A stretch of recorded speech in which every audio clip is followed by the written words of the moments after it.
أعزائي المشاهدين، أهلا بحضراتكم معنا النهاردة لقاء جديد على الهواء مباشرة من خلال برنامجكم في قلب الحدث. معنا ومعكم الكثير من الموضوعات والقضايا النهاردة اللي بنطرحها للنقاش من خلال مداخلات ضيوفنا أو من خلال تقاريرنا. برحب بكم وأنتم دائما على مقربة في قلب الحدث. بنبدأ موضوع هام النهاردة في أولى حلقتنا النهاردة من محافظة الشرقية وافتتاح مركز جديد في موقع تانيس صن الحجر الأثري بمحافظة الشرقية، وبحضور الأمين العام للمجلس الأعلى للآثار دكتور مصطفى وزيري وسفير فرنسا في مصر ومدير المعهد الفرنسي للآثار الشرقية. وتم افتتاح المركز في موقع تانيس صن الحجر الأثري بمحافظة الشرقية. بيقع مركز الزوار الجديد عند مدخل الموقع، وهو نتاج تعاون بين المعهد الفرنسي للآثار الشرقية والخارجية الفرنسية والمجلس الأعلى للآثار والبعثة الفرنسية للحفائر بصن الحجر. خلونا بينضم معنا دكتور أيمن عشماوي رئيس قطاع الآثار المصرية. برحب بيك يا دكتور أيمن، أهلا وسهلا بيك. ألف طبعا مبروك على افتتاح هذا الموقع أو المركز الجديد. فبنقول لحضرتك ولكل مصر طبعا موقع أثري هام وجديد، فبنقول لحضرتك ألف ألف مبروك. ويا ريت نتكلم عن أهمية هذا الموقع الجديد. مبروك لمصر كلها. الحقيقة صن الحجر من أحد أهم المواقع الأثرية في الدلتا، لما تتميز به من عناصر فريدة جدا جدا في الآثار. كان أهمها طبعا كونها عاصمة مصر خلال عصر المتأخر الأسرة 21. ده الموقع اللي بيحتوي على المقابر الملكية لملوك الأسرات 21 و22 و23، معروفة بمقابر ملوك تانيس، واللي بتعتبر فريدة جدا في الكنوز اللي اكتشفت فيها. مميزة جدا زي مقبرة الملك توت عنخ آمون، بل بتفوقها جزئيتين. ان مقبرة توت عنخ آمون بتمثل ملك مصري واحد، مقبرة الملك تانيس بتمثل ملوك أكثر من ملك وأمراء. كمان يمكن الميزة الجميلة فيها ان مقبرة او المقبرة الجبانة التانيس بعض منها لم يفتح منذ دفن الملك زي مقبرة الملك بسوسنين، على عكس طبعا مقبرة الملك توت عنخ آمون حصل لها نوع من الاختراق وأثبت طبعا مفتشي الجبانة الملكية، وكان في تقريبا محاولة للعبث بها. لكن صن الحجر كانت مختلفة خالص، ان هي ظلت محفوظة منذ اليوم الأخير اللي دفن فيه الملك، وخرج آخر كاهن بعد دفنه وأغلق المقبرة. ظلت حتى اكتشفها بير مونتي عام 1939 كما هي لم تمس. طيب، عايزين ناخد تفاصيل أكثر عن هذا الموقع وهذا المكان. وبالتهيألي هو حصل تطوير أو مشروع كبير في صن الحجر، مشروع الاهتمام بالآثار اللي موجود في صن الحجر بقاله فترة طويلة، وبالتهيألي بيعقبه افتتاحات وإضافات جديدة يعني. أهمية المكان قلنا إنها أهم موقع أثري في الدلتا، طبيعي كان لازم يبقى فيه نوع من الاهتمام، وكان لازم يبقى فيه نوع من التطوير المهم جدا جدا من الدولة بحالها.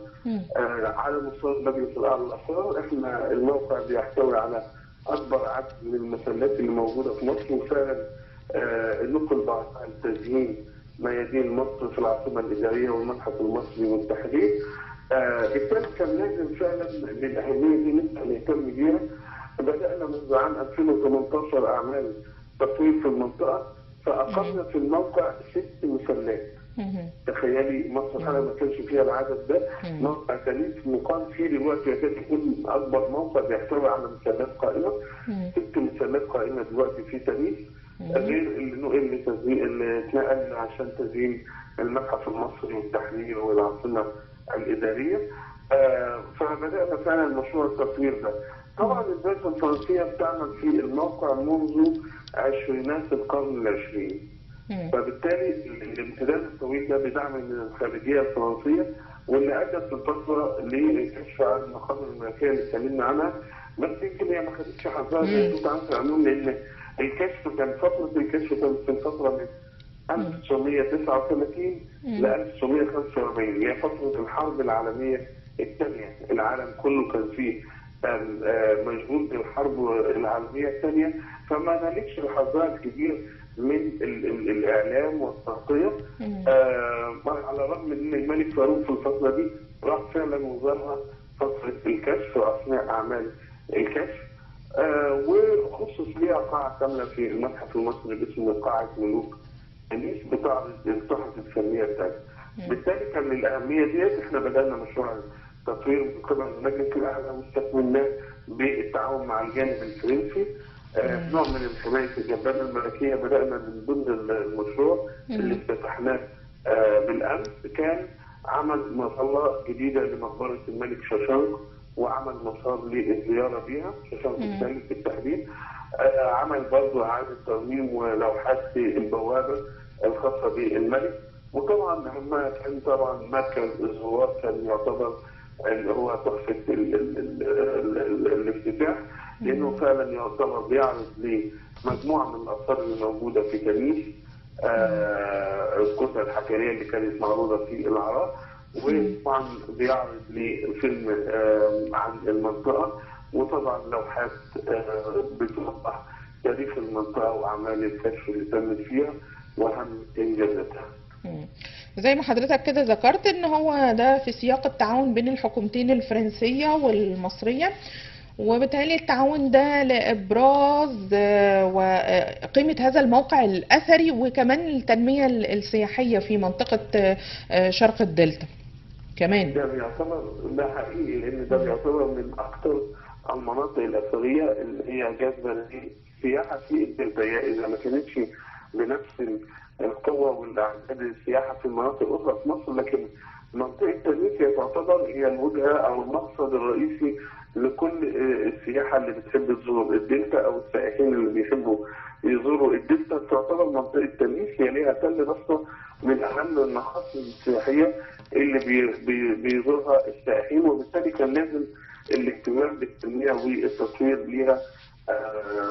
ده كان الأساس للعمل الأثري بالتعاون مع الجانب الفرنسي طبعا، لأن احنا شركاء ما أقول لحضرتك من 20 قرن في العمل الأثري في المنطقة الأثرية. دكتور أيمن، نتكلم عن الترويج لهذا المكان. شايف حضرتك ان احنا يتم الترويج ازاي لهذا المكان الأثري اللي بالفعل كل شوية بيحصل فيه تطوير، بيحصل فيه إضافات، بيحصل فيه افتتاحات؟ يمكن كان في فترة كده أقيمت حفلات غنائية في هذا المكان، وكانت طبعا حفلات غنائية لكبار المطربين بشكل رائع وبشكل جميل. لكن من وجهة نظر حضرتك شايف برضو ان احنا ازاي يتم عملية الترويج بشكل أوسع سواء داخليا أو خارجيا طبعا؟ هوضح لحضرتك بداية بس نقطة. طبعا الترويج للمكان مهم، ده أساسي، لكن هو ما يخرجش فيه حفلات. هو الترويج برضه هيقتضي إن إحنا نعمل الجزئية دي. الحقيقة الحفلات وكبار المطربين والحدث اللي حضرتك اتكلمتي عليه حصل في تل بسطة. تل بسطة ما كانش في سنة الحجر. الشرقية ده حديثا قريب من شهور برضه. وده فعلا حصل جذب كتير للحدث دوت. ووجهه نظر حضرتك في الجزئيه دي ان احنا برضه نتبنى ان احنا نقيم الحدث دوت برضه، او نفس الاحتفالات. نفس الاحتفالات ممكن برضه تقام في سنة الحجر او تانيس، تبقى برضه دعاية يعني حلوة. لا، ان شاء الله جيدة، لكن المفروض يعد المكان مثل هذا الاحتفال بحيث يبقى فيه اماكن متاحه للجمهور، وده اللي ممكن نبدا فيه، لان هي فعلا الحفلات دي احنا عملناها بالتعاون مع وزاره الثقافه، عملناها في متحف السويس وعملناها في منطقه تل بسطه. ففعلا كان لها مردود ايجابي جدا جدا. دكتور ايمن، هل المواقع الجديده دي موضوع على الخريطه السياحيه والاثريه؟ او واحد، هي مش مواقع جديده. تم حجر على الخريطه السياحيه يمكن منذ ان اكتشفت هي وتل بسطة. هي بتوجد نوع معين من السياحه الثقافيه على اساس انها مرتبطه بمنطقه الدلتا وشرق الدلتا، ودي كان لها جزء من الجوانب التاريخيه اللي بتجذب فئه معينه من السائحين الثقافيين، او نوع معين من الثقافه، ودي موجوده فعلا من احنا بنحاول التطوير ده عشان نزيد من القيمة المضافة للمنطقة، سواء بجذب مزيد من السياحة أو إن إحنا برضه نقدمها عالميا بصورة أكبر وأكبر. أشكرك جدا دكتور أيمن عشماوي رئيس قطاع الآثار